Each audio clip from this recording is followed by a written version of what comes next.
My wife played a huge role in my success. I'm a grinder, so I think I was gonna make it no matter what. I'd keep it a buck. I was gonna go get it no matter. For sure. I don't have no choice. Yeah. Like, I gotta go get it happen. But having her there, just in my corner, always believe in me, willing to get her hands dirty, invaluable. Yeah. Take care of our kids, raise them to be great. So I couldn't do a lot of the things I'm doing without my wife, but I'm going to go get it, though. Yeah, that's a fact. I'm sorry to be honest. Are you ready?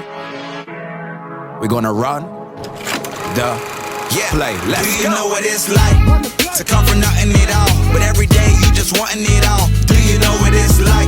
Every day facing your fear, but believing that your blessing is near. Do you know what it's like? Growing up broken than most, but still being devoted the most. Do you know what it's like? Yeah, that's what the journey's about. Yeah. Let me show you. All right, what's going on, y'all? This is Justin Owens. We're back, the Run the Play show. Listen, we're talking about all the top tips when it comes to leadership, business, communication, building your brand from some of the top people that are doing it in the world today.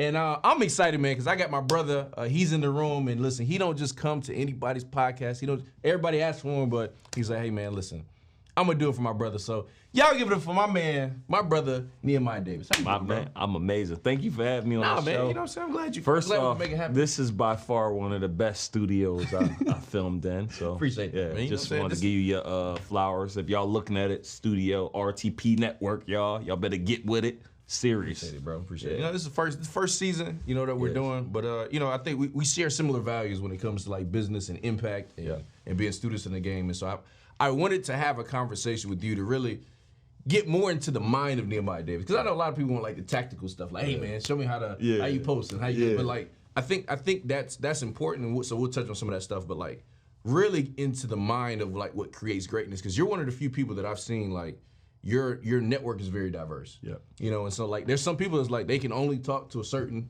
group of people, audience, and I'm like, that's cool. You can make money in just one group. But I've been in masterminds, I've been in events, and I'm like, man, this person is this nationality. They come up, they love Neil. This person, this so like, where does that come from? Because you didn't come from a place where you know what's so funny? I'm happy you said that. So my mom sent me to a school where I was a minority. It's 50 black people in this school of 1,000. So wow. I was a bad kid, like getting kicked out of high school, all of those type of things. But the school that I went to I was the minority. My mom idea said, I want Neo to be, she called me Nehemiah. I want my son to be able to do what all the other privileged kids could do. So the first layer of that was sending me to a school where it was only 50 African Americans in that school. So I want to say going there taught me how to communicate. I've never communicated like I'm not myself. Like sometimes you may hear, and they call it proper. I mean, proper is the right. They are just proper. Yeah, for sure. But sometimes they say, oh, you're talking like, they might say you're talking white or you're talking Indian or whatever it is. But I learned how to communicate being around so many different people. So I always kept my authenticity, but I know when I go in certain rooms, you got to communicate a certain way. Yeah, you know, it's a spiritual principle. You know, Jesus talks about, he says he became all things to all people. Yeah. And so it doesn't mean that you're not who you are, but it's like, okay, I have to be able to, as a communicator, I have to be able to communicate in a way that best fits this environment. You know, like now when I go speak international, like it's different. You know, like because now you got translators, and sometimes the jokes don't connect the same way. And I'm like, okay, next time I go back to this country, I've got to speak a little bit different, and I got to find examples that work for that group. It doesn't mean I'm not being Justin. Yeah, it's just I'm learning how to speak to that audience. So and you even teach me about communication. Like, yo, you gotta talk to the employees this way. You gotta talk to people. So I'm always learning. Like, I feel like communication is something, that's why people gotta tap in with you. I think it's something that you should always be learning. You can't learn communication in 1 year. It's something that you gotta keep toiling and getting better with. Yeah, and I'm now learning I lost certain employees because I didn't talk to them the right way. Yeah, I think we all have, man. And I think, because leadership is a great skill, but communication is one of the biggest skills as a leader that you have to master. Yeah. Because like you said, I mean, you look at any organization, like we was literally just talking about Kobe, and it's like, man, he has a different mentality. Facts. But he had some issues with some people, not because of his skill, but because of his communication, right? Yeah. And so you look at a lot of organizations, it's not because people aren't talented, it's because somebody or someone, they don't know how to communicate with somebody. And so I think mastering that is important. So that's interesting. So your mom sent you to a school that was really diverse. Yep. which really made you be comfortable at an early age then. Oh, it made me comfortable and exposed. My favorite quote is by Oliver Wendell Holmes. Once your mind is expanded to a new idea, concept, it's hard to go back to its original way of thinking. So when I went to the school, being in 10th grade, 9th grade, they're driving BMWs, Mercedes. My girlfriend at the time, she was well off. She was black. Her dad bought her a brand new Mercedes coupe. But this was in high school. This was the whole school though. I used to go spend the night at my homie's cribs. Mind you, I'm from West Philly. When we riding dirt bikes, we running from the law. Yeah. We would ride dirt bikes and four-wheelers on his acres. He had a pool house. I thought a pool house only existed in Fresh Prince. Right, You know what I'm saying? So it exposed me to be like, we used to walk out the back door of my man John Durante house. I'll never forget it. He had the whole 3rd floor of the house. The 2nd floor was his whole bedroom. We would walk out the back door, walk through the woods. Now we at Beth house. She got a theater. It's just so. I was in a drug-infested neighborhood. Like that's all I really knew. Row homes. Yeah. But when I saw it, it just clicked in my mind. One day I knew it would be nice to have those things. You know, I think first of all, shout out to your mom for realizing it. Like, I mean, I got exposed from the more. And I think that's why, you know, when we talk about your environment, why it's so important. Like, sometimes it's not about, like, your mom was like, okay, I can't move out of here yet.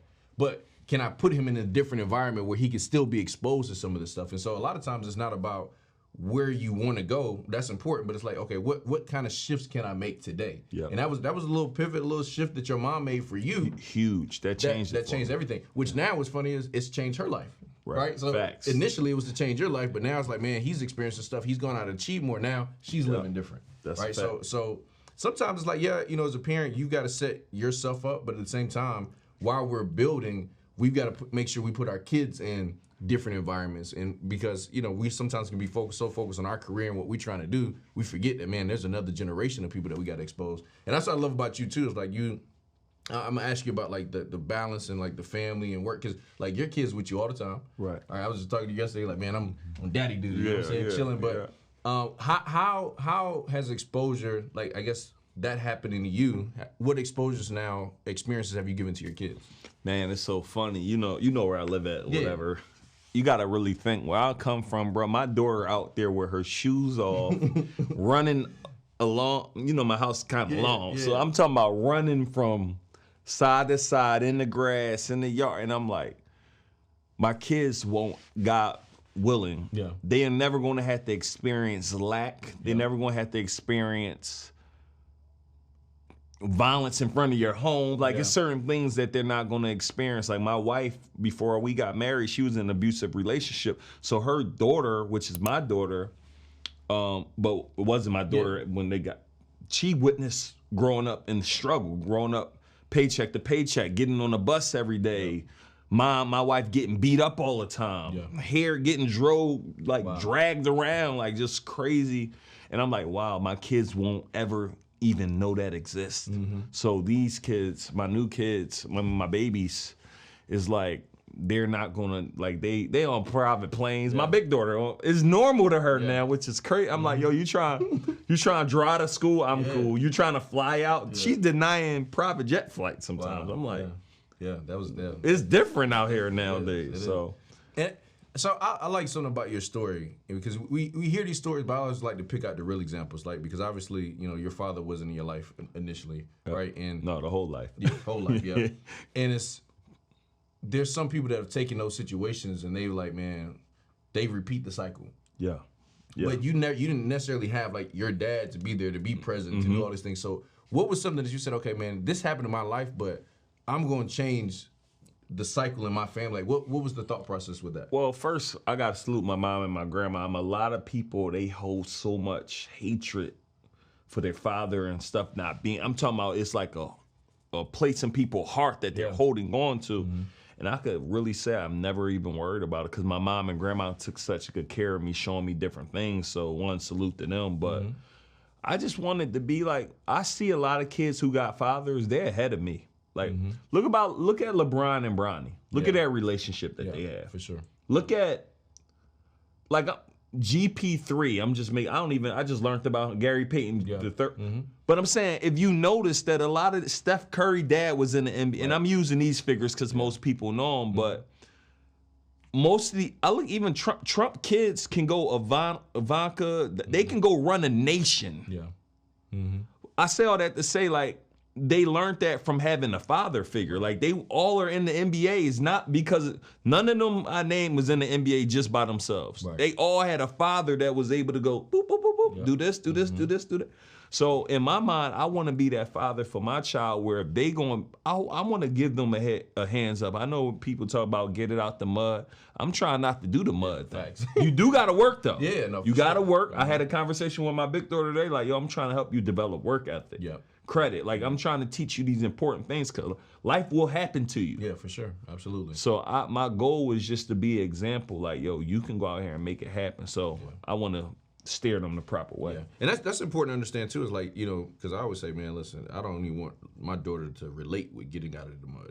Facts. But there's other ways to teach those same principles. Yep. Like you can learn responsibility without struggling from check to check, right? But That's you can still, I can still teach you, hey, look, this is how you manage your money. Hey, you don't just swipe your card whenever you want to. There's things you got to do. You'll get paid for. I was what event was I at? And I took this from him. I think it was John Maxwell. He was saying that his dad never gave him allowance for doing chores around the house. He said that's what you're supposed to do. That's what you're supposed to do. You're part of the family. Yeah. He said so. What his dad is, every time he read a book, whatever the book cost, that's what he got in his allowance. So if the book was $25, you finish reading the book, you get $25. I like that. And I was like, oh man, I like that. gonna So do that. now, Yeah, that's okay, done. $10 book. Hey, to finish the book, now you get a reward. He was like, because Like that. you wanted he wanted to find ways to pour into them. So now, look, the more books you read, the more money you make. I was like, Wow, that's good. I'm starting that ASAP. What? yeah. So that was good. I don't know if it's gonna work for my 17-year-old though. Yeah, no, it might be a too little late it might for be that. too ain't enough money. Or you can be like, hey man, whatever the book costs, you get 5 times the yeah, book. You know what I'm saying? So that might be a play. What do you think makes a person great in your experience? Man, I want to say first mindset. You gotta believe you're going to be great before you become it. Like, and I just think you gotta work at it. Like, I feel like greatness isn't something that you gotta be intentional with. Like, I was thinking about Kobe. I'm studying him now. He was intentional with great. Like, they said they was coming in from the club at 4 or 5 in the morning. My man was already drenched in sweat. He was already rumbling for an hour. Yeah. And then everybody else start coming 4:30, 5:30 every single day because he chose to be great. So greatness for me is just really giving it everything you got with what you currently know, but always looking to seek more information so you could get better. Yeah. But work ethic, getting around other people who pour into you who are also great, and just doing the work. Yeah, no, I agree 1,000%. I would say consistency too. That's a big fact. Because that's that's like, everything. Yeah, it's because but it goes back to the mindset. Like the mindset to do that is like because when Kobe's doing that, he's already great at this point. But now it's like there's a maintenance to stay great. You know what I'm saying? Like you don't just like because sometimes, man, what I've done trainings and I'll come back to it. I'm like, dang, I did this training like 2 years, and I'm like, man, it's a little. I got to go back to and refresh. What was my mind at that point? And so you're right. Like the mindset of it, the consistency. Having that belief, I would just wonder because like sometimes like I go to a lot of events and I look at somebody, I'm like, man, I don't know how I can tell, but I'm like, man, they gonna be somebody. You can just tell the way like how they move, the hunger. Yeah. I think another one is like being a good student, like people that's really studious and they don't have like. There's some people I've seen they're like too cool to take notes. Yep. Or too cool to be like, oh, that was good. Let me take that in. Like, nah, you got to be a student all the time, and you do that very well, right? You know, you do that with a couple quotes too. You know what I'm saying? Yeah. but listen, I love it. If it entertains you, it changes. Right. And where'd you hear this stuff from, man? Yeah. Let's put it on the record, man, because you like quotes. So I use a lot of quotes from. Listen, I use a lot of quotes from J.O. If it entertains you, it trains you. No, but I use 2 of them in one bar. Oh, what you tune into, you turn. Yeah, what you tune into, you turn into. Whatever entertains you, trains you. So he came to my event one day, and they saw the quotes on there. I'm like, I told them that wasn't my quote. And I said that was good. We all learn from someone. No, but I'm an avid learner. It's funny because I wasn't a learner in school, bro. I didn't pay attention. I didn't want to do nothing. But now I'm at these events. Yeah. But one of the other reasons why, because I paid for that information. Yeah. I take it more serious. When you pay attention. That's a fact. Yeah. But you also implement too. Like you're not like fast. Here's what's funny. I think there's some people that people don't worry about teaching stuff to because they don't think they're gonna implement it. Yeah. You know what I'm saying? Like most people, like I was talking to this guy, he was like, man, listen, I have to tell everybody everything because 90% of them never gonna do nothing with it. That's anyway. a fact. But I believe when you start becoming an executor, now people be worried, like, wait a minute now, because he might go buy all the stuff and do all the stuff because he really like, every time I'm talking, like, hey, man, we got to buy this piece, got to do this. Yeah. How do you, all right, you go to an event, you go somewhere, what is your approach to saying, okay, these are things I'm going to implement? Is this something you're doing right there at the events? Like, what's your implementation process? I do something called a must-do list. Okay. Every event I go to, I write 5 to 10 things that I must take action on. Because what happens, I go to so many events, like I'm right now backed up on things I got to do. Yeah. Because I only have a certain amount of bandwidth. Yep. Right? So I write down a must-do list. So that's one of the things that I do. Second thing is I just put things in motion. As soon as I hear it, how quickly can I do it? Like I was telling you the other day, they told me buy this mic. I went and did it immediately. And one of the reasons why I do it immediately, you know, one of our mentors said the quicker you get to your dream life, the longer you get to enjoy it. I know the quicker I do this, the greater results or income or impact I'm going to get. So why wouldn't I do it? Yep. I'm addicted to results now. I just want more. Yeah. Like how can I just get every day? I'm doing an assessment on how did I get better today. I like every day. Yep. I literally was listening to it on the way back from South Carolina, and Jim Rohn said that you was listening to Jim. I was listening to Jim. Don't get old, do he? Nah, that was one of the first people I was like, I could just listen to their voice. You still listen to personal development only in the car? Yeah, for sure. Yeah, I mean sometimes now. Yeah. I'll switch it up every now and then because you know, like, but most of the time I'm listening to audios or something. Yeah. But he said, most people are just trying to get through the day, but people that are great, they're trying to get from the day. Meaning there's something they're getting from the day every single day. Like, what did I get from today that I can take with me? Most people, they just like, man, I'm just trying to get through the day, bro. And it was like, for me, it was, because and the thing is, I listened to that track. I'll send it to you too. But I was like, man, I listened to it so many times, but I never even heard that. Like, man, okay, what did I get from today? Because I never get today back. And how did what was the value that I took from the day that I can continue to add into my life? So that's important to get not only from events, but every day. Yeah. I want to talk to the people that are starting, right? Because sometimes, you know, we go to these events, we see a lot of people, and people are like, oh, I spend $50,000 a month on ads, and I do this and this and this, and I got people that do this now. But let's go back to the beginning stages of like Nehemiah Davis, like, okay, hey man, I'm gonna just start investing in some shout out pages. Like, what was that? I don't know what that process was like. Yeah. How are you like, okay, I'm gonna start for marketing or the very beginning? Just so let's start at the beginning, but also let's talk about marketing. So my first thing was a fruit truck. So I ain't gonna add all the things I did as a kid selling CDs and candy. I did the same thing. Right. I feel like that's like the rite of passage for entrepreneurship, right? But I started with a fruit truck, and this is right after I got fired from my 10th job, which was the private airport, which was another huge eye-opener for me because it actually showed me that this world exists. Yeah. Believe it or not, like, people don't know, like, that world even exists. It's like, I feel like you can't become what you don't know exists. Yeah, I agree. You can't become a billionaire if you don't even know it exists. You can't even become a millionaire. And you could, but it's harder to become something that you don't. I would have never thought about if I didn't work at the private airport. Yeah. I would have never knew it was a thing until a few years ago when influencers are posting private jets. Yeah, exactly. I'm like, what's that? Like, how they doing that? But I got exposed to it 15 years ago. Yeah. So I was taking my grandma every week to go get fresh fruit off of a fruit truck. Every week, every once a week, she would go get dollar bags of fruit. And I was just saying, you know, we spend about $10 to $20 a week just buying fruit and vegetables, right? Because you always could buy it cheaper on the truck than in the supermarket. Yeah. And I'm like, man, this seemed like a business I can start. I just asked him how to start. He told me what I needed. He told me I needed a truck, told me what permits I needed, and I just went and did it. So a lot of my businesses and a lot of things I do have all been, saw somebody do it, and I say, hey, I could do that. Right. How do I do that? Yep. So that's kind of how I really got started. And then you went and did it. And I do it. Yeah, I did. And here's the thing. I had to do it because I already got fired from my 10th job, and I got fired from college. So I didn't really have I didn't have a lot of other options, other variables. So I feel like a lot of people don't start because of the cushion, because of the 9 to 5, because of a comfy place to live. There's a lot of things that causes people not to start. Yeah, and I think that's big too for people that's like, oh, I don't have all the stuff. Yeah. I was always taught that like you go as far as you can see, and then when you get there, you can see further. Exactly. Right? And the thought process is like, okay, you went to this guy, told you what to get, permits, whatever. So now I'm in the business. Yeah. Now I got a whole different set of questions. Yeah. Now I'm not still asking you, how do I start? And there's some people, they're literally going from event to event, podcast to podcast, course to course, because you still asking questions about how to start, and you haven't started. Yeah. When you start, now we got a different question. Hey man, what's a better place to get this stuff? Is this good profit margin? Like your questions start changing so much when you get in the game. But a lot of people, they're delaying that process because I had a conversation with my filmmaker the other day. I said, hey, what you working on? I'm working on going through the course. I said, it's time to work on implementing the thing.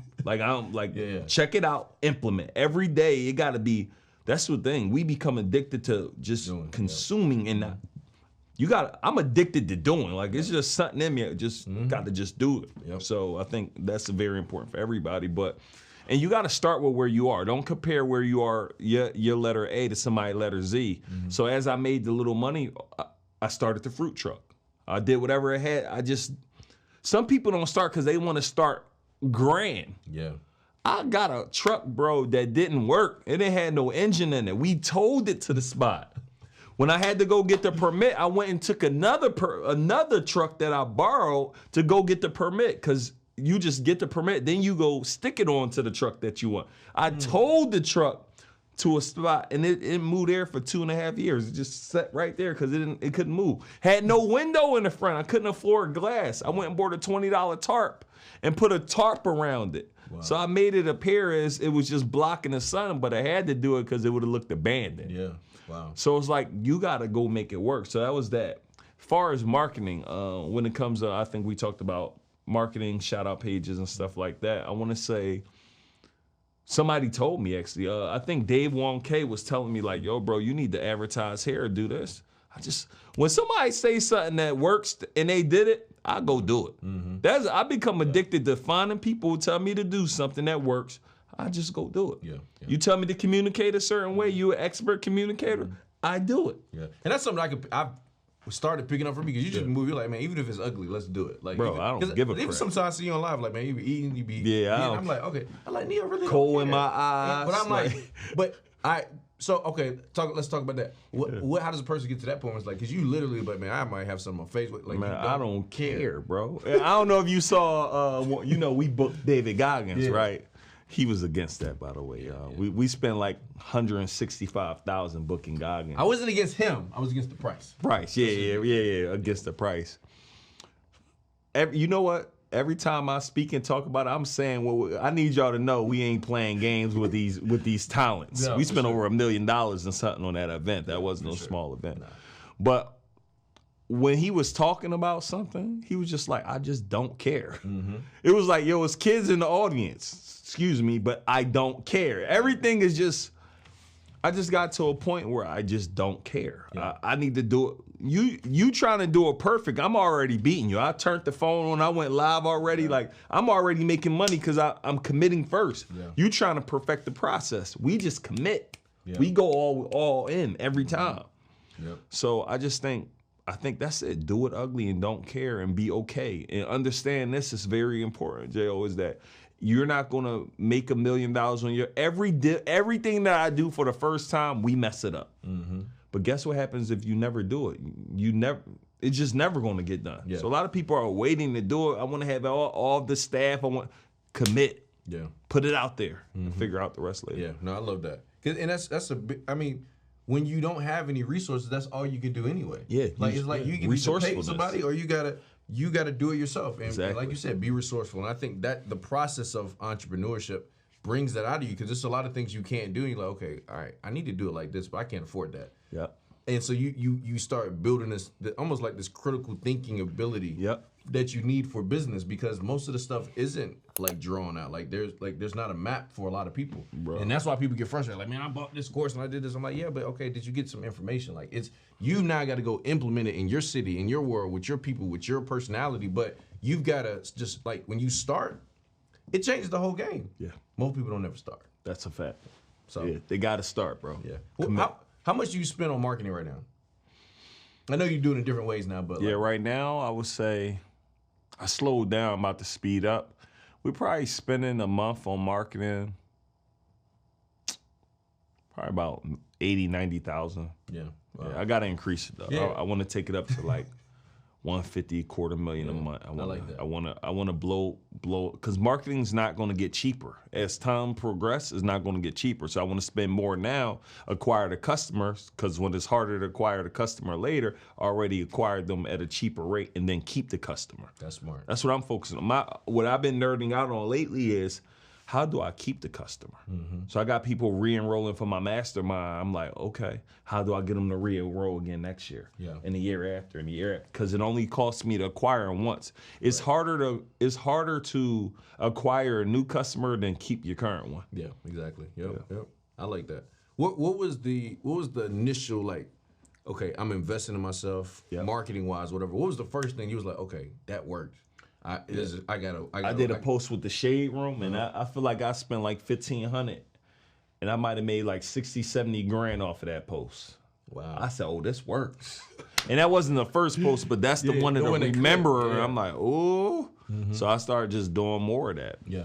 Getting on podcasts. Even if you got to pay to get on something, right? Just how do you just get yourself in front of as many eyes as you can get in front of? Yeah. And to me, that goes back also for something that you do well, which is relationships. I wanted to touch on that. What do you feel like are some things you do well? Because you do it well. Like anywhere I go, like people like, if they know you, they like you. Now, they don't know you, people make their own opinions, bro. Yeah. Like, that's everything. Right. But like the people that know, like, it's like, okay, man, Neo's a good guy, but like I said, how do you go about like, okay, I'm in a room where I don't know anybody. Like, what are some things you do consistently to build relationships? I feel as though, and you do a great, like, how do you add value to them without wanting anything? Yeah. I feel like the problem with most people with relationships, as soon as you meet somebody, you're trying to figure out what you could get out of that relationship. Yep. Instead of being the person that can add value to the relationship. So I don't go on anything, oh, I just met J.O. Yeah. Bro, can you give me some free merch? Right. Hey, you mind coming to speak at my event next week? I mean, we just met. Right. You might, like, dang, already, can you give me some free merch? Can you come speak at my event? Yeah. Instead, I'm like, yo, J.O., man, we love where I get your merch. Yeah. I'm going to send a screenshot. I bought the merch. Yeah. Yo, see you speak, man. Let me know. I got a few buddies that got some podcasts. I think your message will hit well. I don't know if you do that, but I want to plug you up with Earn Your Leisure if I can. Let me plug you up. So I'm immediately, when I'm meeting somebody, I'm trying to think about how can I add value to them. Yeah. Like what we've been doing lately is that and you probably don't even know this, but I've been sending people new age packages of our gear. Yeah, so when I meet people, I'm sending them new age package, Circle CEO package, and number one, a lot of them we don't get gifts like that. Yeah, no. Like I grabbed you a vibe board or something, right? And you be like, wow, we don't get gifts like that. Or gifts that are thought that we really need. It might be like, take these socks. Like just some stuff that people just shoving on us that. It's a lot of times people give gifts that are good for them.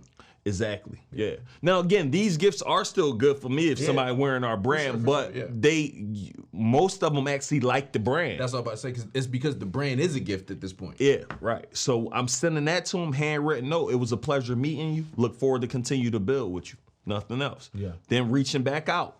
Boom. Just trying to figure out how to add value, never wanting anything. Yeah. So I try to do that with a series of people over and over again. And then when they're talking, how can I give them a piece of advice that help them make some money or help them be in a better situation? Yeah. So now they like, man, this person is. David came into town. Yo, honey, I got a Rolls Royce sitting around. You want my driver to come pick you up, bring you to my house. You could borrow a Rolls Royce. You ain't from here, huh? You can borrow my Wraith. Yeah. Who's loaning you a Rolls Royce?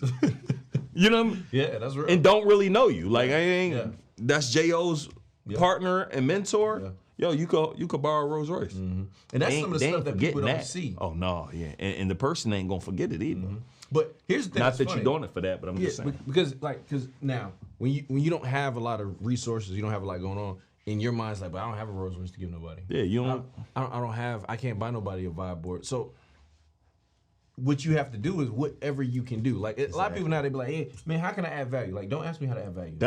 Please. Like, I don't know how you can add value. Exactly. I've started getting creative with cause when I was younger, I would do the whole, let's go to lunch. I'll pay for your lunch. Yeah. Now I'm like, hey man, I got tickets to a game. You wanna go? Yeah. Because like I'm paying lunch attention thing don't to work. yeah. Because I'm like let's play it out. Like dinner don't work. Yeah, dinner like we can pay for my own meal. Like at this point, there's so many people out like played it. Like they've overplayed it. It didn't work. But I'm like, well now I start looking at things like what are corporations doing? They're getting the tickets to the big events. They're doing these things. So now can I connect with you on an experience? So now you may not want to meet with me, but you really want to go to this Golden State Warriors game. And by the way, I got one for your son too. Yeah. I know he liked basketball. Yeah. And so like when you start paying attention to stuff and listening to people, smart. You're like, okay, now how can I connect with you in a different way, in a different environment where we may not even talk business there. They even did, I don't know if you remember on Pursuit of Happiness. Remember they took the guy, they had went to like a little sporting event. Baseball. Yeah. So it's I think it was baseball. I know. Yeah, something like, but it's that's stuff that businesses have been using for a long time. And so I'm just like, all right, that's a different approach to add value. Sometimes, you know, for me, man, it's been like I'm adding value sometimes not even for the person, but if I overhear talking to them in conversation, something their kids need, I'm like, oh, I can connect you with something and do something over here. Like this one lady we're doing business, she refers to some customers, and overhearing her talking, she was like, oh, my son loves basketball. I put in my notes right away. And I told my brother, I was like, hey, listen, we're gonna find her son's favorite sporting team, and we're gonna get her tickets. That's gonna be our way to give it back to him. Yeah. But you have to be paying attention for that. So the value comes from the way I can add values. I've got to pay attention to what you're saying and all this kind of stuff, so that I can add you some value. You know what else you could do? And they are all fire. But what is your skill set? Yeah. Like what you need, if like you need to identify what is your skill set. So just say we had somebody that did video. He's dropping videos on us every week. Yeah, facts. Like, oh crap, we can use these things. So now guess what happened? We ended up hiring this individual to do video for us. So I tell people, like, here's one of the things I tell my filmmakers, my photographers. You go to an event, you shoot, and I'm just saying a value piece. You go to an event, you shoot some photos.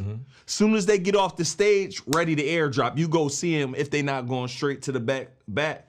Get them some photos that they able to dump right now, because nobody else is going to do that. They ain't going to see these photos for a month or a few weeks. Soon as I get off, photos ready. But that's another small piece that it seems small, but they wasn't gonna have content. So I tell people, find what you're good at. If you're good at captions, yo, man, I wrote a few captions for you. I'm a copywriter. Here's 10 captions that I think might go well with some of the pictures that you got on your social media. So give your gift away to them, because you giving your gift away don't cost. If you go give me a leadership bar communication thing, it don't cost you technically, it's your gift. If I give you marketing junk, it don't really cost me, and like physically cost me nothing. It's a scarcity mentality, a person that thinks like that. They're like, for some people, you winning means me losing. Right. But no, for you to win, you can win. And I can still win, and we can both win. But a lot of people, they don't want to share information. They don't want to do stuff like that. Like, what you call it? Like Gary V's videographer, he did it for free at first.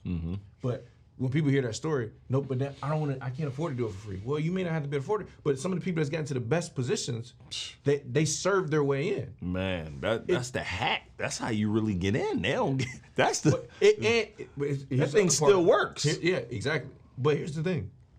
You also have to be good at whatever you're serving. Oh, you got to be good. Because you can't just be like, don't give me no garbage. I'm willing to just do this. Like, no, that's not it either. But because if they're a solid person, like, they're not going to just let you do this forever without any compensation. But it's showing that, like, okay, man, actually this person for free is working harder than the person they're not paying. That's good. So, man, maybe I need to reallocate some resources. I'll find a position for you, because, you know, actually now that you pointed out, I see that there's a flaw with this person, or it can make that person step their game up as well. So that's strong, bro. I never even thought about like copywriters like sending over captions and stuff. That's strong, and that's in anything. You're a video person, you're a copywriter, you whatever it is that you do. How can you get it? Because people always ask, how can I add value?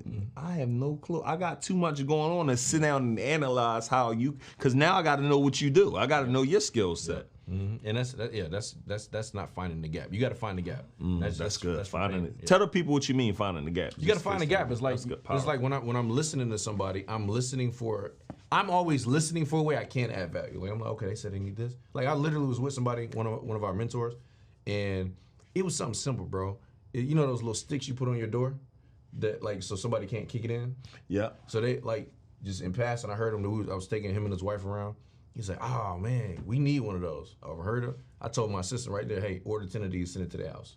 He got back to the house. He's like, yo, bro, I didn't even. But it was a gap, and that wasn't an expensive gap. Yeah. But it's just like, but I'm paying attention to what is something you need. I'm looking at content. Like, you can look at somebody's life and say, okay, man, your stuff is sweet, but man, your videos, if you did this would be a little better. I can look at your stuff and find a gap. Yeah. And so that's looking at the person, it's looking at what they're doing, it's looking at events. It's like, okay, if I can find something that you don't have that I can add value in that area, that's a gap. Now all I gotta do is fill the gap.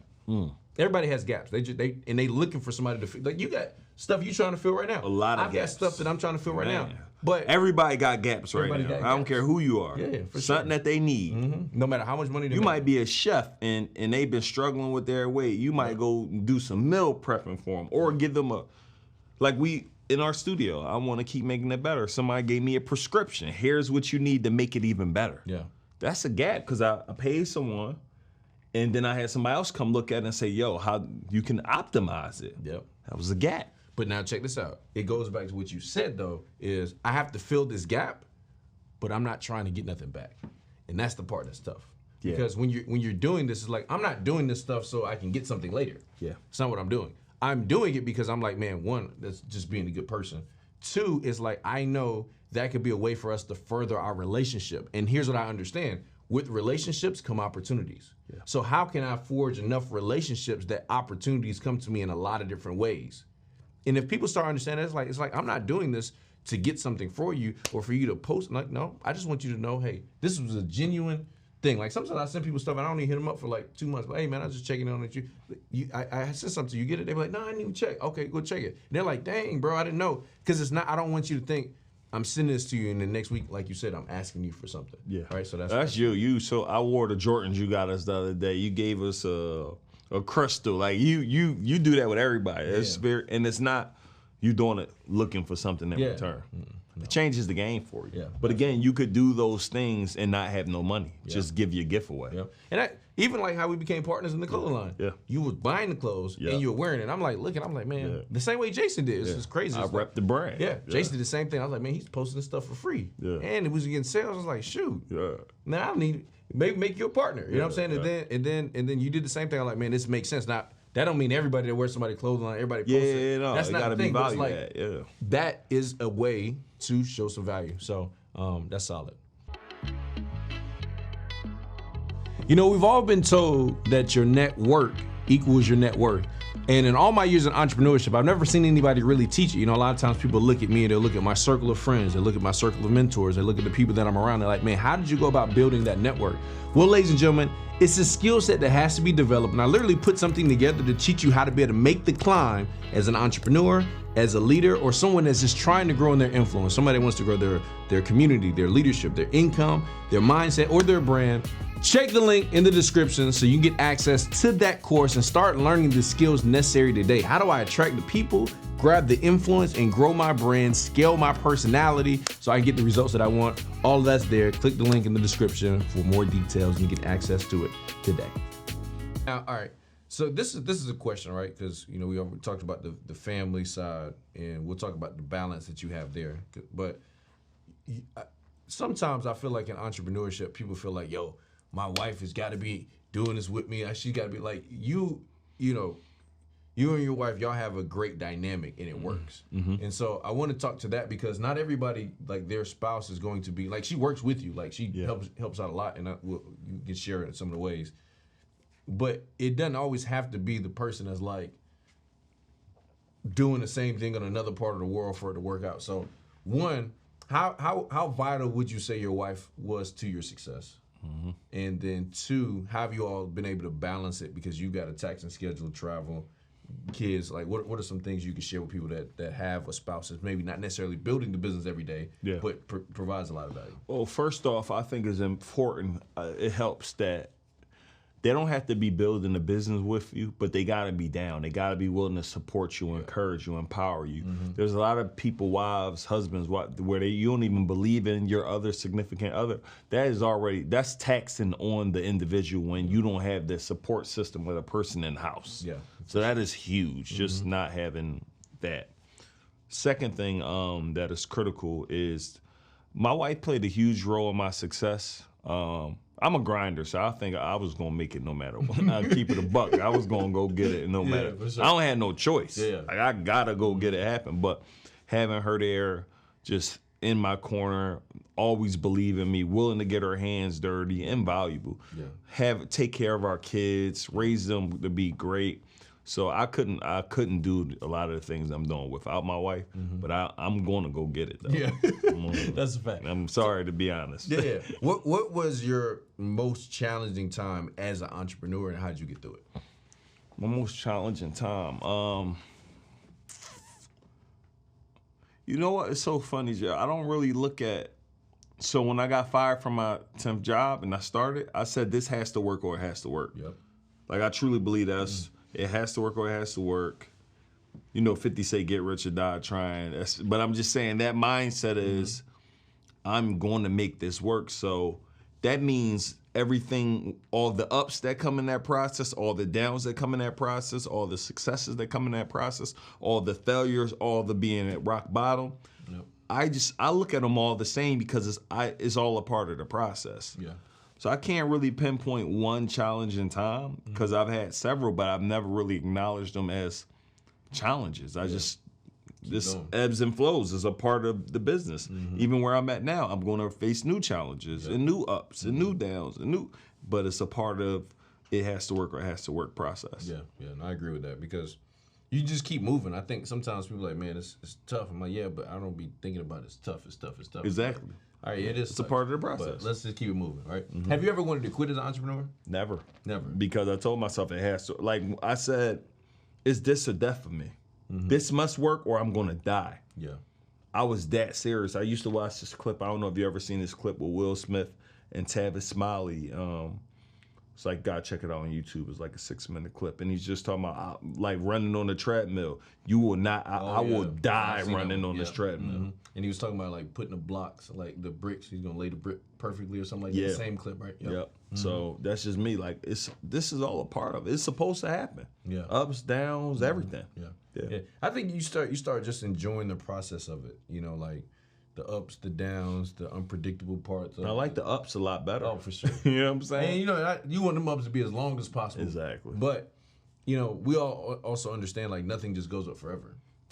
I think that's why sometimes even with, like, investing, people get tricked out because stuff goes up and goes down. Everybody wants things to just always go up. And nothing just always goes up. Yeah. Except, I mean, you can try to get your life that way. But when you go through time, you realize that, yeah, you had some dips, but you had a dip at a different point.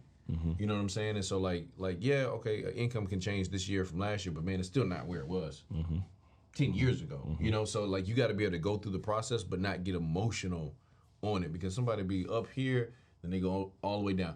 Only time I think you nervous is if you don't know how you did it. Right. The people the people that are nervous about success is like you actually have no clue how you did it. Yeah. Which brings me to my next question. Obviously, we're not even going to act like this is about to happen. But if you had to start all over, where would you start today? If I had to start all over right now, I would just probably sell somebody else's product and get commission. If I had, if I'm like, man, I got to start over, I don't have no money. I mean, right now, somebody can go sell somebody else's product, a $10,000, $20,000, $50,000 product for somebody, and you get 10 to 20% commission. You sell 2 of them a month. Yep. You got you $5,000 to $10,000 every single month. So that's one thing I would do. Yep.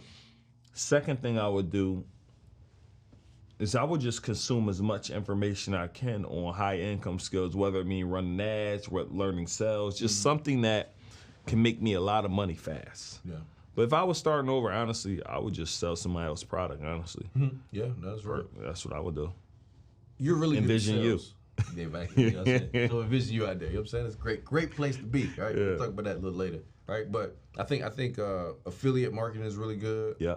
And I could go deeper. I could keep going deeper on all. But in my first, I feel like a lot of people could be getting free faster if you learn sales. Sales is important. It is. That's what I was about to ask you. Like sales. All right, give the audience all right, your philosophy when it comes to sales, because you sell. You are always selling. Yeah, I'm gonna sell you something. Oh, for sure.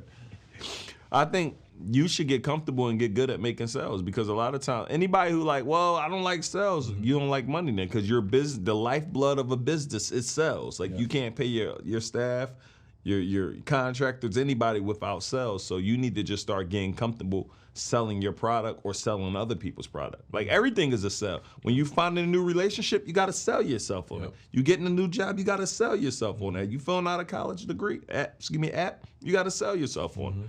But my philosophy is just sell as much as you can, make as many offers as you can make.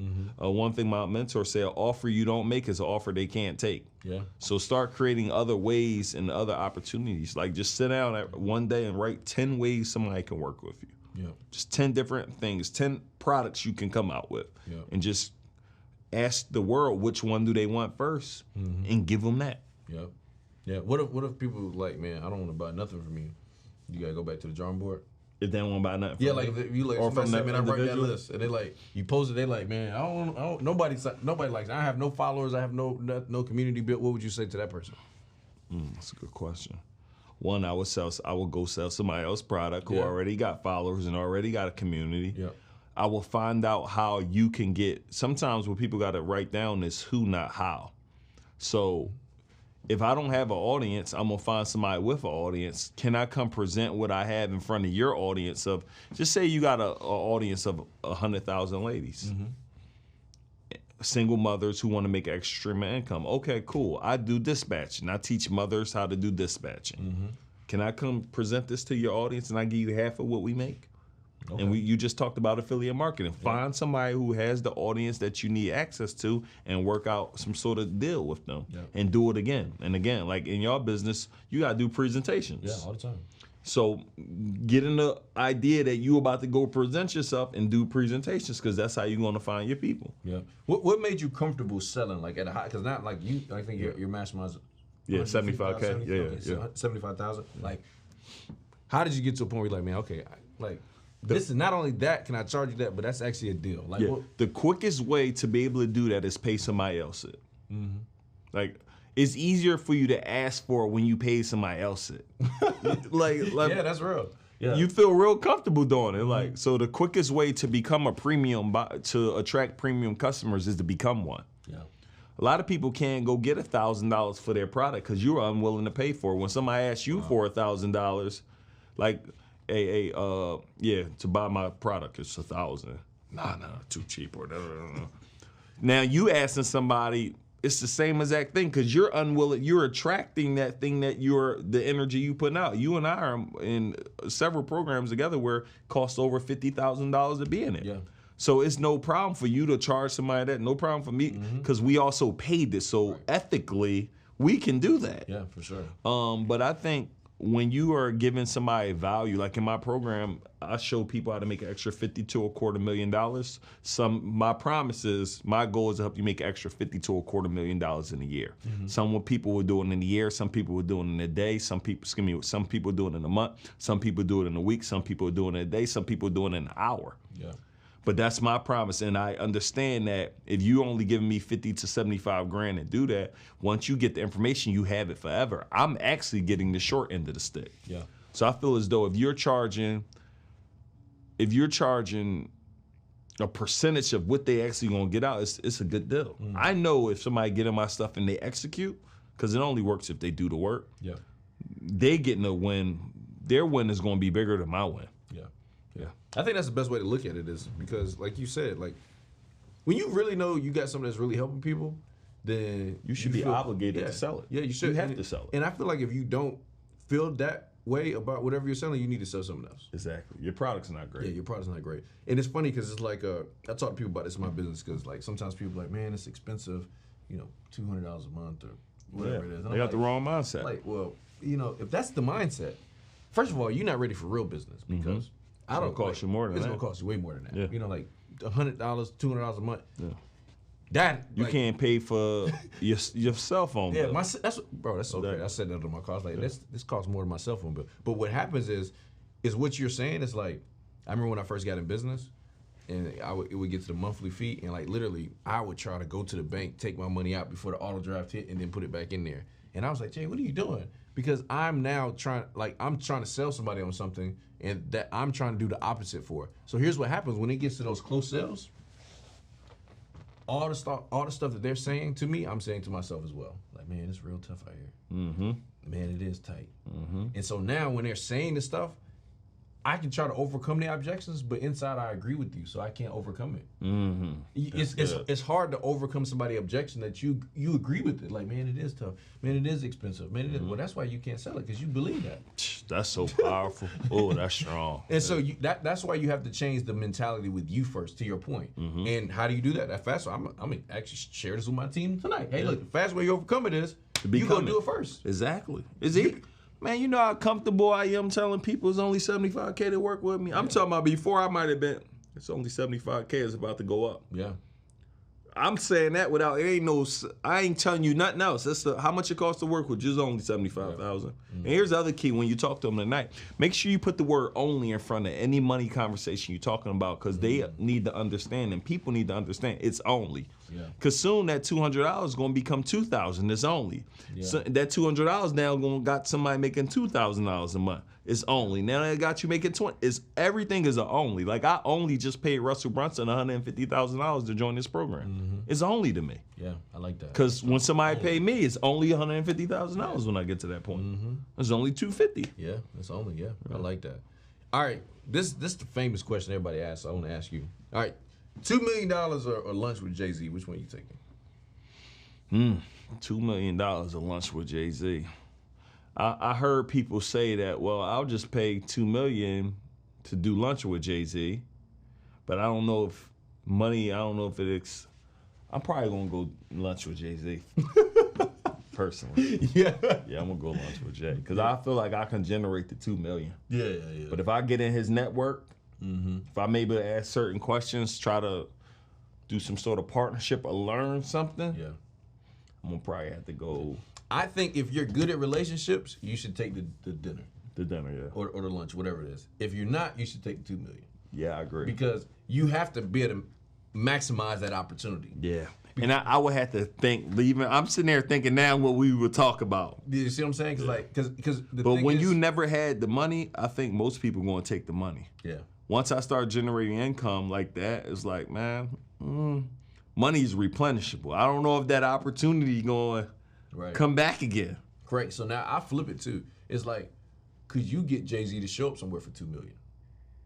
Because then it starts showing you the value of the lunch. You know, my strategy for Jay was I want to donate $2 million to the Sean Carter Foundation. Wow. Yeah. You got to talk to them in a different way. It's not $2 million. Jay, we would love to honor you at this event we have, and in addition, we just need you there for 20 minutes, and if you could give a few words. I would also like to donate $2 million to your nonprofit for the lovely work that you and your mother are doing. Yep. I like that. And I think what that question has done for me is like, Justin, how can you become valuable enough that somebody would even want to sit down with you for that kind of money, or for it to even be that kind of decision? Because what they're saying is this guy has become so valuable, it's like, man, let me think about it. But like, okay, put it like that. Would you rather take $2 million or go to lunch with yourself? Like that's how I start thinking about it. Like, well, dang, Jay, I don't know if somebody would be willing to pay me $2 million for lunch yet. I got to step my value up. I ain't saying they wouldn't, you know what I'm saying? Because by the time this is, by the time it's all said and done, they will. I was sitting there trying to calculate what value I could get to somebody for $2 million. I think I could do it. Yeah, for sure. I know. Yeah, and that's kind of like when I'm listening to these conversations, I'm like, okay, that's a good question, but all right, Jay, how can you flip this on yourself and say, okay, well, man, let me step my value up. Let me set my relationships, my connections up to where it could be a valuable thing for a person to be willing to sit down. Yeah. So if you're not willing to invest into like some of these courses or masterminds that don't feel like you have enough value, that means you got to continue to grow yourself. That's a fact. I'll be telling people, bro, the fastest path to success is getting in a room with other people that's going after it. Yeah. That's why I'm in so many programs and masterminds, bro. It's like you get to submerge yourself around people who just get it. You ain't got to convince people. I've changed my answer now, because I used to tell people, like some people like, man, it's hard here in like Ohio. The people are different and stuff like that. And when I was younger, I'd be like, oh, no, man, if you can't change who you're around, change who you're around. And I still live by that. Like, hey, if you can't change people you're around, then change who you're around. But if you can't change who you're around, then at least change who you're around. But the other thing is, I think the masterminds and the events, the networks, that's your way to choose your environment. Oh, that's a fact. That's the way to do it. So like, if you don't have the people around you, then I need to go pay to be in a place. Like bro, they've actually been doing it with country clubs for a long time. Anybody can join a country club that lives in the neighborhood, but it's $100,000 a year or $50,000 a year.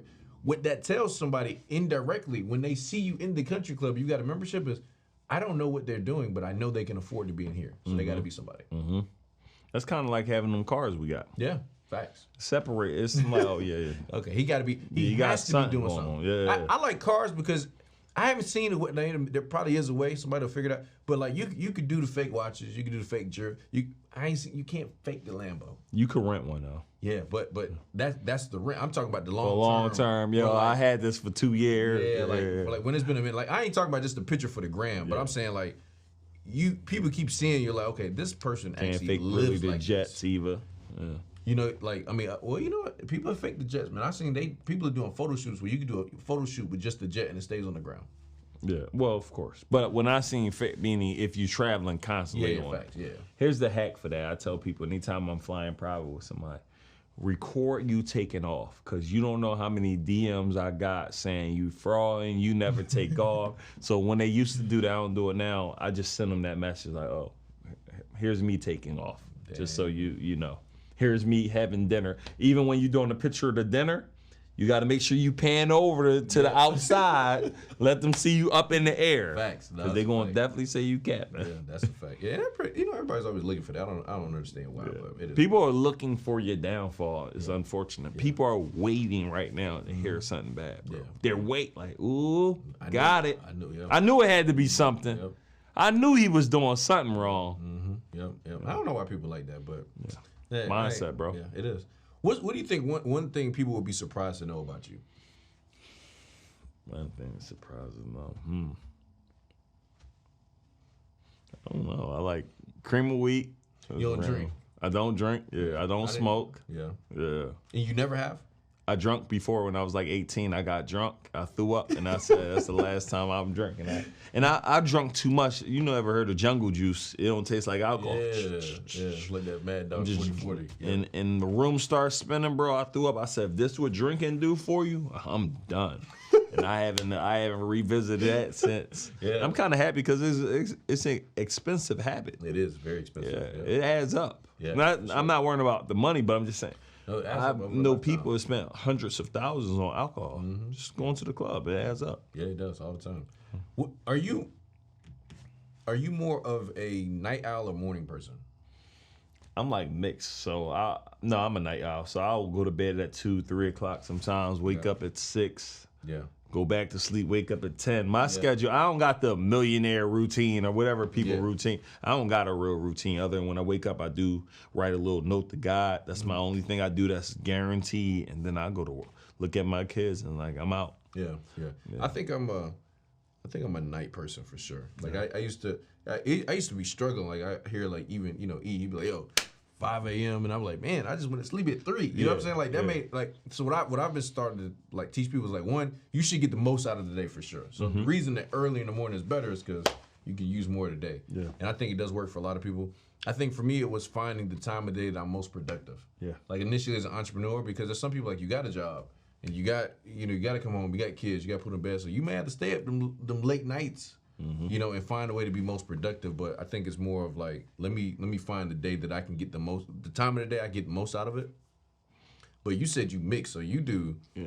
It probably flip flop then. Like depending on what you got. Yeah, and here's my strategy honestly. So if you wake up at 5 and you work 8 hours a day, it doesn't matter. Like when I wake up, I'm grinding and putting in work from the time I wake up for the most part to the time I go to bed. Yeah. So it doesn't matter if I wake up at 10 a.m. and if I work 8 hours, it's 10 to whatever 8 hours is 6 p.m.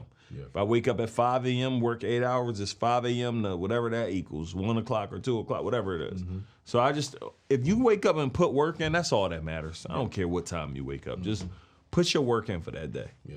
I think I wanted to get your perspective on this because I was just talking to Darius about it because we both teach on leadership a lot, and he was like, Jay, I think it's one of those things where a lot of people don't really understand leadership until they get to a higher level in their life, and they're like, man, I really need to learn how to work with people better. Like, why do you feel like a lot of people don't really start focusing on learning leadership?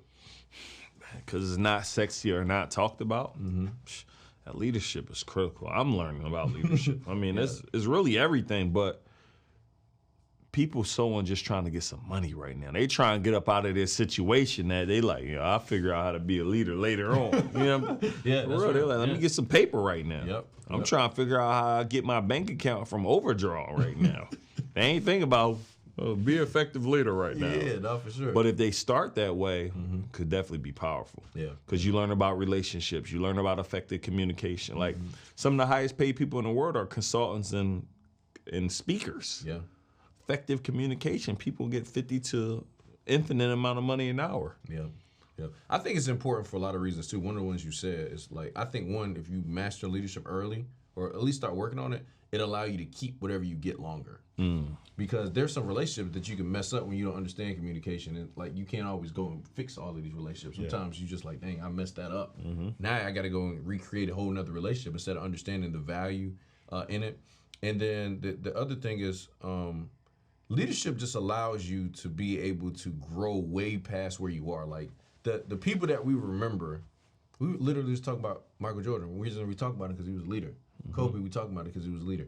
Anybody that we talk about long term, they became a leader in the field that they were in.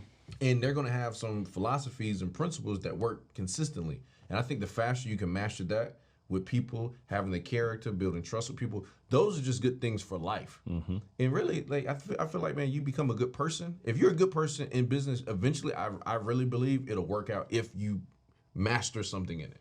Like it's because it's like if you're a good person, people like you, they trust you. At some point, you're going to be able to make you some money. But guess what? If you're making some money right now and people don't like you, they don't trust you, you ain't going to be making money for long. Right. Because, I know there's some people that have this philosophy of, like, man, I want to be so good that even if people don't like me, they still got to deal with me. And I think that's important. But the problem with that is, as soon as I don't need you, I'm done with you. And there's some people I know, they're like, man, I don't even like this person. So as soon as I get rid of them, they're done. I just have to deal with them because they're good at what they do. So that does hold you for a little while. I just feel like I want people to deal with me because they want to deal with me. That's a fact. I agree. And that's a difference in philosophy with, you know, from a leadership standpoint. And really, man, I don't think to really be a leader, you have to have succession. You can't have success without succession. And so that means I've now got to help somebody do what it is that I've done. I agree. That's where good. You get to a whole nother level. That's where I actually believe LeBron can be better than Jordan. Because you look at what he's doing with his kids. We just talked about it. Yeah, like this dude is. Damn surprised why none of Mike's kids went to the league. I just thought about it. But a lot of other players' sons in the league though. Yeah. Because just here's they might then want to. That's a hard. It's a hard. But some hard listen, shoes to fill. LeBron's a hard shoes to fill. Yeah, and Bronny but he's still doing it, right? Yeah. Because I think from a leadership standpoint, there is development. It takes time. Like maybe MJ, maybe he went in that space. I don't know. You think Bronny gonna get picked up with the Lakers? I think LeBron has that power to do that.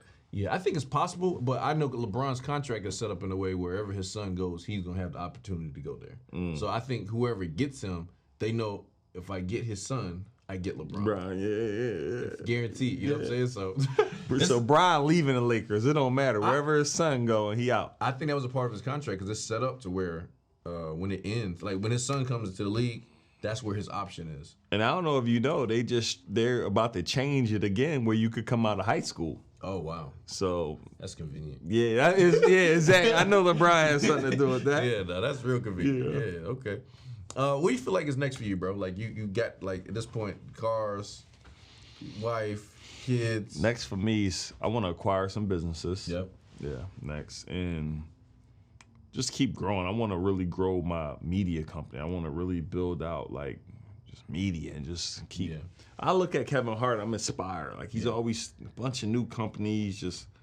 But I feel like he built a great influence. Like you can have all these companies, but without the influence or the sales, it don't matter. So I want to become more of a household name. I think. I agree. Yeah, I like the way Kevin has built out his brand. You got at least 10, 15 companies or shows. And I think that's why it's important, you know, a lot of things that you teach and things that we do is like teaching people how to build a brand. Yeah. Because he's been able to build a brand, he's able to use his influence in movies in restaurants, in clothing. He's got underwear line. I mean, he's like, dude is pretty much everywhere, but it's because he built a name. He became great at something, but then he started to build a brand. And I was listening to an interview the other day, and somebody asked him, I think it might have been on Drink Champs, but they're like, Kevin, why don't you do weed? Because it's legal. He was like, why don't I do weed? Because mean do it, smoke it, or sell it? Smoke it. He was like, because I'm a he said, what do you call it? I'm a brand.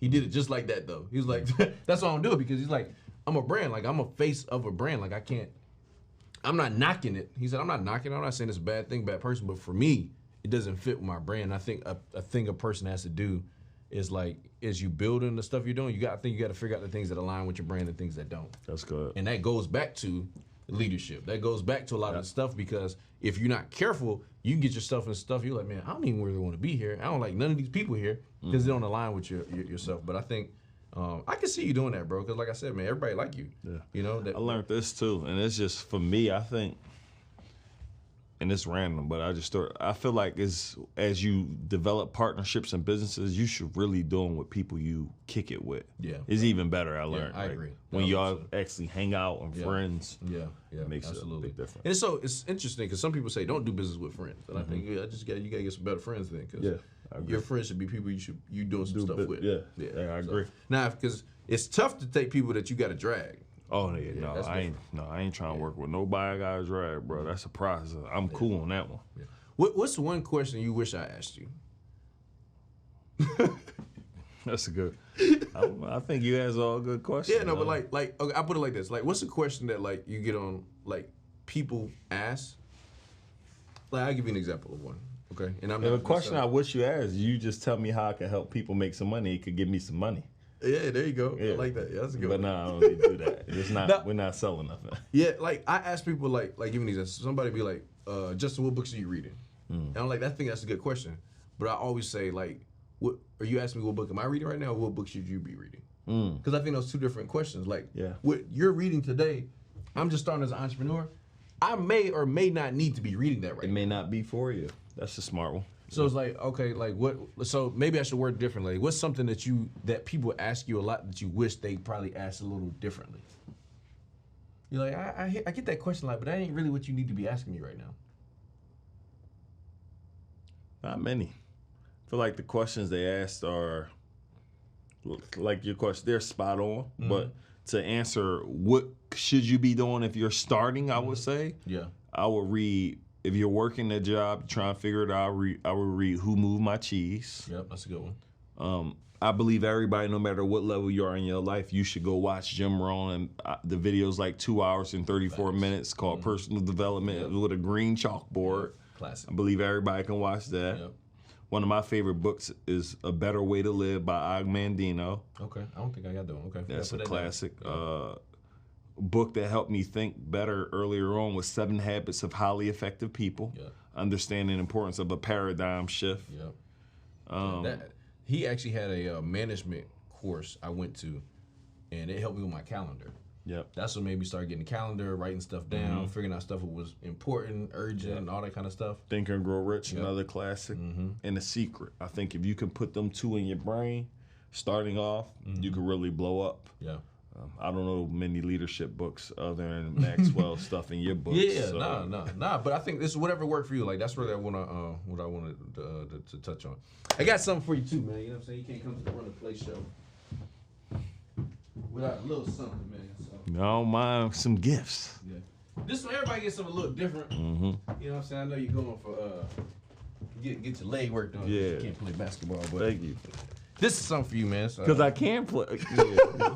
But I always get somebody a little something different, but I know you're getting in there tomorrow, man. So, you got a whole bunch of stuff. Yeah, you thoughtful, man. Look at this guy, man. This guy got me my Fijis that I need. Teas. Relief, tea. Oh, yeah.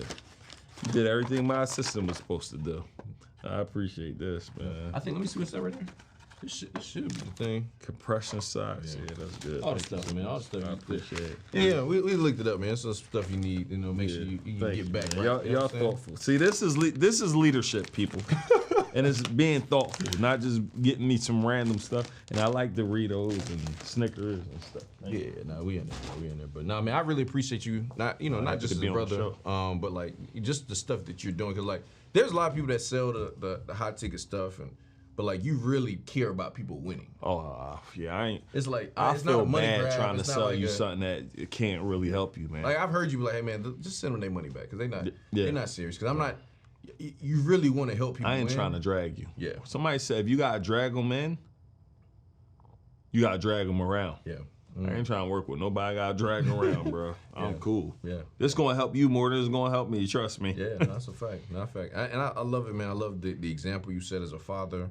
You know, as an entrepreneur, I think that's big because as many examples as we need of people making money, we need people examples being fathers. We need people being examples of, you know, being great leaders. You know, in the people community. work. Some people work with me because they say you're a father or how you treat your wife. So believe it or not, getting close to having the full package helps. Period. Yeah, it does. Yeah. And I think for me, I just try to. John Maxwell said it like this. He said, "Dude, the people that know you the most love you the most." And my goal is the people that I'm closest to love me. Like sometimes people be like, man, when people get like, there's some people that like people from afar and they get to know them. They're like, I don't like that dude. They ain't no good. It's like, so I'm always working on myself. Like, man, okay, as people know me more, as they get closer to me, their love should grow. And I think your life is evidence of that because everywhere you go, people. I still gotta get better though. Yeah, I gotta get better. We all do. But I think that's a part of growing. Yeah. You know, it's a part of growing. It's a part of development. So I just think about my employees sometimes. Like everybody, yo, this dude's is rough. Yeah. No, but you know, because you know what it is too. Because I'm on you. Yeah, like, no, and I'm trying to be excellent. Yeah, and I think you can keep that. I think it's for me it was realizing that a lot of people they're not gonna be like you. Yeah. And they like we work until whenever, bro. Like tell the job is the job done or the job done? Even yesterday, I'm texting you about today. You know what I'm saying? I'm texting you at 1. Like it's early morning stuff. You know what I'm saying? Like okay, he responded at 2:30. Okay, bet. You know, but it's like everybody may not be on that type time. Oh no, I'm gonna go get it. I don't know what type time people. I'm gonna make it happen. I was telling my team the other day we planning some things. They want to have a venue in place. None of that matter. Just get the people in the room. We'll get the venue. Yeah. Put private on the flyer. Yeah. We'll figure the rest out. Exactly. Yeah. And I think that's what I'm saying. That's a mindset. You know, that's a mindset that you have, and it's consistent. Even like I'm listening to a lot of stuff you said from the lives to making a post to the truck at the beginning where you're selling the fruit and vegetables. Like that's a mentality that's shifted. So I think if I'm taking something away from your mentality, it would be like, listen. Do it and figure the rest out later. That's it, bro. I think that's it. If I can summarize it, done. It's like yo, because once you get in there, you have to figure it out. Exactly. And I think the more you spend, the more you figure it out. I always tell people like if you're an entrepreneur or somebody that's like thinking about doing this, if you're constantly thinking about starting and stopping and quitting or whatever, you haven't invested enough. Yeah. Because when you invest a lot, you have to make it work. Like you're forced to. I was talking to one of my friends the other day. She just got started with me in the business. She was like, "Oh, Justin, all right, so I'm getting started. This package is $1,500, and then I saw it's $1,500 a month. When I saw that, I figured I need to get going. I was like, no, it's not $1,500 a month. It's only $250. She was like, oh, okay, because I was gonna say it's $1,500 a month. I got to get to work. I was like, but no, here's the thing. You need to treat it like it's $1,500 a month because when you was thinking you had to pay $1,500 a month, now you're like, oh, I have to do more. I have to make it make sense. I have to, and so I think a lot of people they get in entrepreneurship and they treat it like a hobby instead of treating it like a big investment. Yeah. And the more you invest, the like you said, the more you pay attention. It's a fact. Yeah. So I appreciate you, man. You know what I'm saying? You, Run the play. Run the play, man. You know what I'm saying? You know, this is my business partner in the clothing line.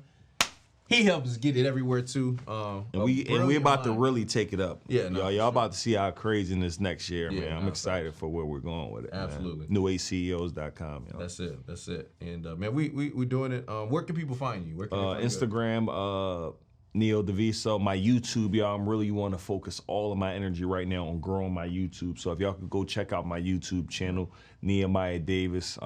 Bunch of free courses, free game, and if you just want to work with us, we would love to be able to assist you. Y'all can go ahead and book a call with our team. All of them links will be in my YouTube. So appreciate you having me on here, man. I'm excited. Man. I know everything's gonna work out well for you this week, this go. year. So hey, listen, y'all. We just wrapped up another episode. Listen, you got to get inside the mind of what I believe is one of the most brilliant marketers of this generation. Man, a person that has really mastered winning at a high level. But not only that, helped so many other people to do it. So I hope y'all got some value from this. Y'all just got to play from my guy, Nehemiah Davis. Now go run it. We'll see y'all in the next episode. Let's get it. Did you get yours yet? You know, the uniform for entrepreneurs all across the world. New Age CEOs. Go to newageceos.com. Make sure you get your uniform. Make sure you get your gear and represent all around the world. Are you ready? We're gonna run the play. Let's go. Do you know what it's like to come from nothing at all? But every day you just wanting it all. Do you know what it's like?